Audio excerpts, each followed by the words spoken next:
Ang down. Pasensya na ako sa akin. Ako tinanghali ng bangot gising. Gawa na ako winapay ng pagbay. Kaya ako medyo mihang uber.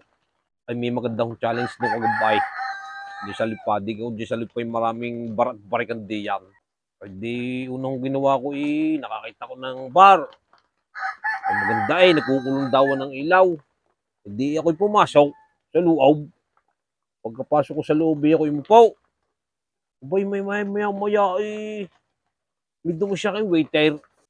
Katanong-tanong siya nakikita ko niya yung jar na puno ng lilibuhain. Sabi ko doon sa waiter wow, kita ka. Ay di ngayon inapaliwanag yung waiter. Maghuhulog daw ako doon sa jar na 1,000. Pero pag nagawa ko daw yung challenge 3, akin na raw yung karamihang yawn na nadun sa loob ng jar na nasa loob ng jar na yawn. Anong challenge yun? Ay, ito yung sinabi sa akin 3 challenge ng waiter. Sabi ko sa akin ng waiter, kita mo yung lalaking yawn. Pag yung napatulog mo, yun ang unang challenge. Patutulugin ko daw yung lalaking malaki. 6'3" pagkakalaki ng lalaki. Ang padalwa daw challenge, ay tatanggalan ko daw ng ngipin yung asaw. Kukuha ko kahit isang ngipin.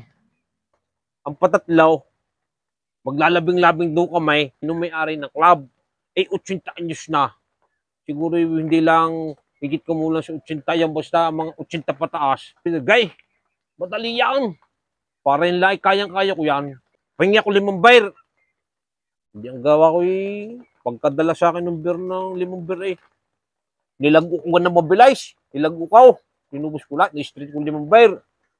Sabi ko dun sa waiter waiter, ready na ako dun sa yung challenge. Yawn. Adi, sige boss. Umpisahan na ninyo. Sabi ng waiter. Di ako pumunta agad dun sa malaking lalaki. Patutulungin ko raw. Di ako lumupit agad. Kita ko'y mataas Maya-maya ang ginawa ko. Binudyo ko sa bayag. Inaperset kong gayawn. Di tulog agad yung malaking lalaki, yung 6'3". Di ayos. Nalampasan mo agad yung isa. Di siya sa akin, waiter. Ayos daw ako. Di pangalawang challenge. Lumabas agad ako dun sa milikuro nila. Dun sa may kitchen. Hanap ko agad yung asaw. After 10 minutes, di ako bumalik na ulit doon sa loob ng bar. Bago sabi sa akin nung... Ano sabi ng waiter? Sabi ng waiter ba't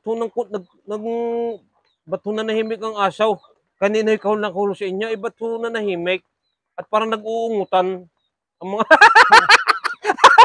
parang umungot at umamo sa iyaw. Sabi nung waiter sa akin, di kasagot sa utyo, nasa na yung matanda? Naasa ko ng ipine.